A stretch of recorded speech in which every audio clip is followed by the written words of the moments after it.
2013.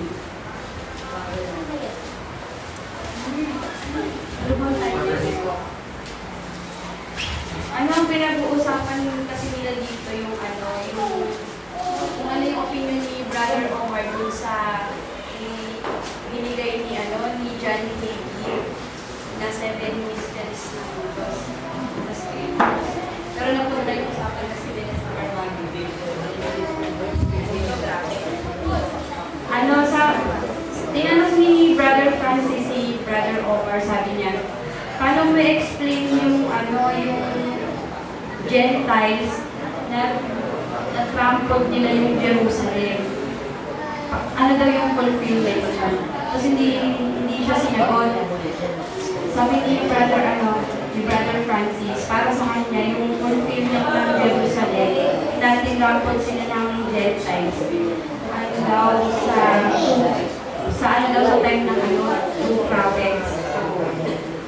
Tapos, akala natin nila yung 1948, nung nagkaroon ng independence yung Israel, ayun na yung time na yung Gentiles, yung trampled nila. Ano ba yung trampled? Trampled pa, trampled. Trampled. Ayun. Nung nagkaroon daw ng independence yung Israel, yung time na yung 1948 na daw yung Gentiles, yung Israel. Pero hindi pa yun kasi hanggang ngayon, kasi kung yun ang talaga yung time na pinakapot ng Gentiles yung Israel, dapat hindi na sila bulag ngayon. Kasi diba, hanggang ngayon nire-reject pa rin nila yung Messiah. Tapos, parang ganun yung nila. Tapos sabi dito, yung Israel, may mag-aano pa sa kanila na ibang Persa. Sabi ni Brother Francis, may pagan powers pa doon na mag-i-intervene doon sa kanila. Ang tinerm ni Brother Francis doon, biblical replacement theology. Kasi yung message, ng revelation niya, nagaling sa ilaw, nagaling sa mundo, nalipat sa Gentiles. Pero kailan mag-lift up yung blindness ng Israel? Doon na sa two prophet ministry. Doon talaga sa time na yun na yung Israel. Trampled no. Tapos, yung Israel, magsasign siya ng agreement ng court dun sa pagan power, especially yung Catholic Church. Kasi gusto daw nilang magkaroon ng peace process. Tapos, may mga rabbi na naniniwala dun sa prophecy na yung hindi talaga nila isusuko yung lupain nila. Pero yung pinag-usapan hindi lang salvation kasi ng land. Yung yung Jerusalem will be trampled by the Gentiles. Paano daw yung mangyayari kung yung peace order dun sa kanila, kung yung government ng Israel worldly, hindi naman Christian. Tapos pinaliwanag dito ni Brother Francis yung napanood niya sa 700. Yung binigay ng Assyrian liberty ng Israel sa mga Muslim. Until 1967, so nagkaroon sila ng independence. Pero hindi yun yung final fulfillment. Kasi, yun nga yung final fulfillment. Tapos, Ezekiel 42.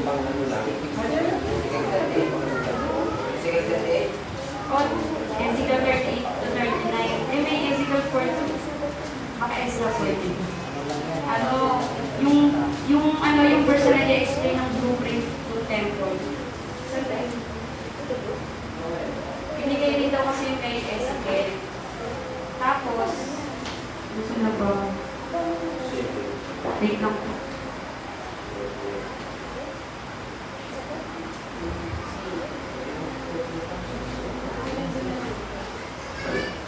Ganto na lang.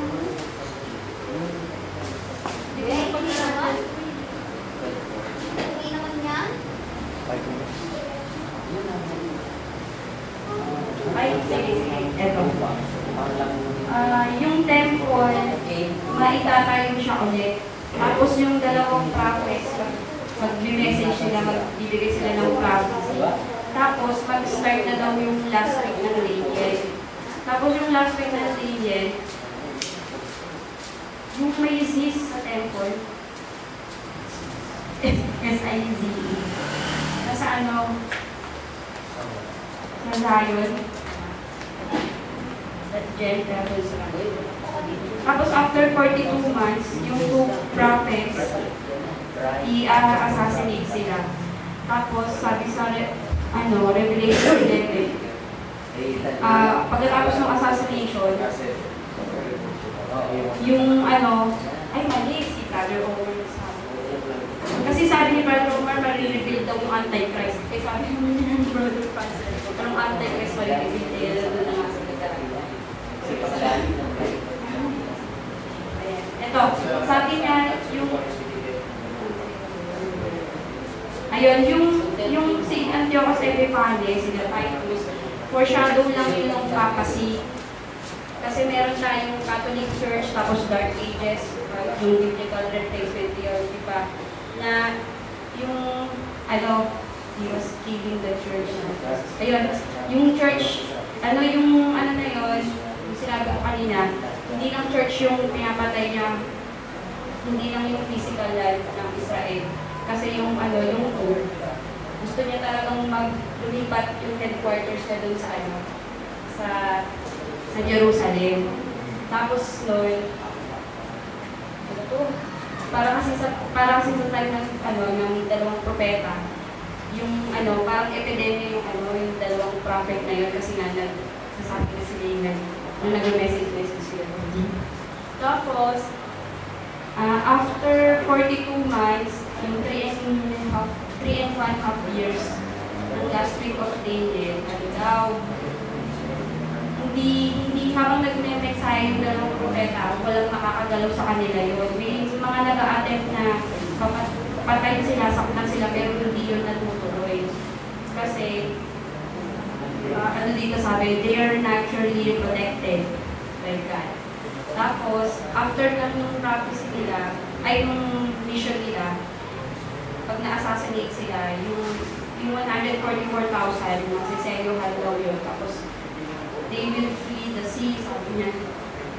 Tapos, magbubukas yung lupa para dun sa mga, magkakaroon ng open doors yung mga antichrist. Tapos, ang hirap. Ito na kaya.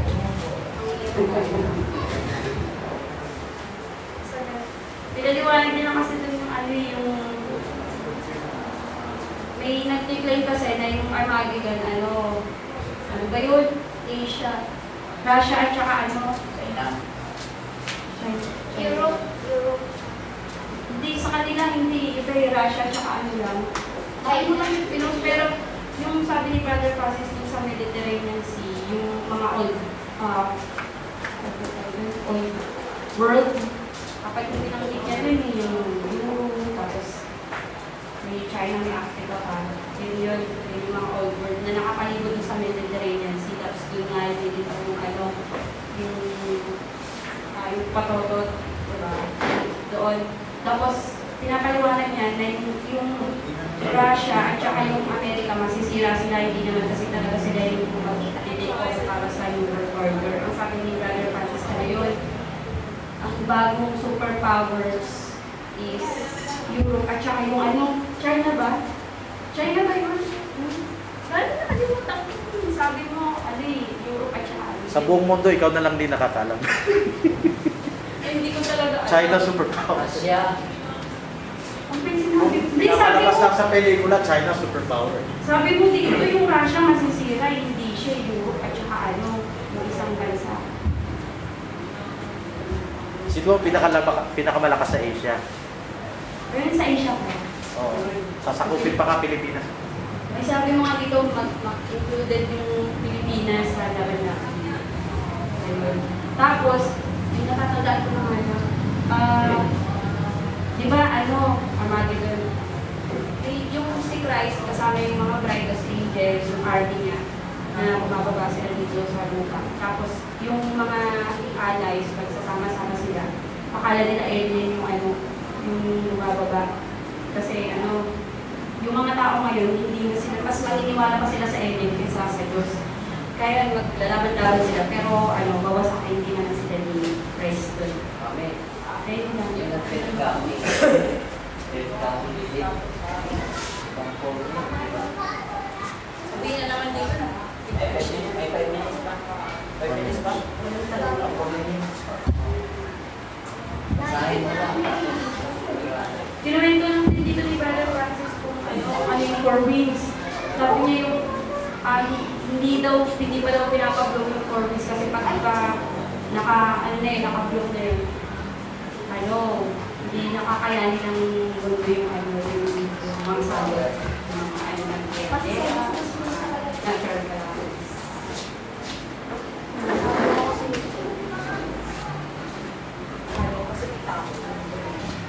Yun lang yun lang sa akin.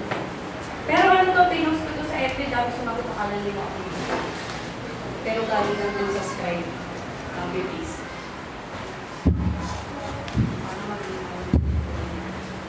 Ano ang simula ng bakit magkakaroon ng gera? Ano ang simula? Baka nag-process sa line. Kasi, dahil sa Israel, pag-aagawan nila yung ano doon. Tama ba? So may pinag-aawain silang lupa tapos ano, tama yun. Tapos gusto nilang sila yung makapwesto doon sa yung mga part ng Israel. Tapos magpapanggap siya na yung Diyos. Kasi di ba nagkakagulo na nga. Tapos yung papa siyempre David Father siya. Ako yung Bible Christ. Isig ng mga tao siya na talaga yung Diyos. Tagapagligtas, tagapagligtas.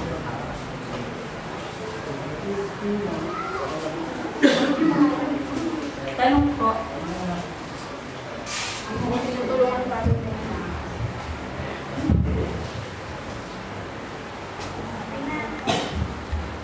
Saan ba na magkakaroon ng gera? sa Jerusalem. Sa Sa Magedon, sa Jerusalem.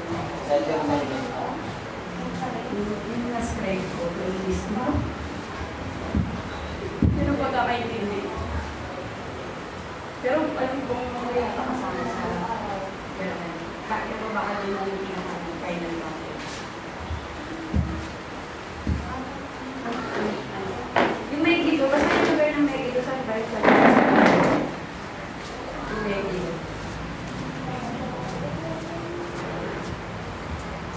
Doon daw problem natin kasi kaya Armageddon dito. Pinabali yung Megiddo.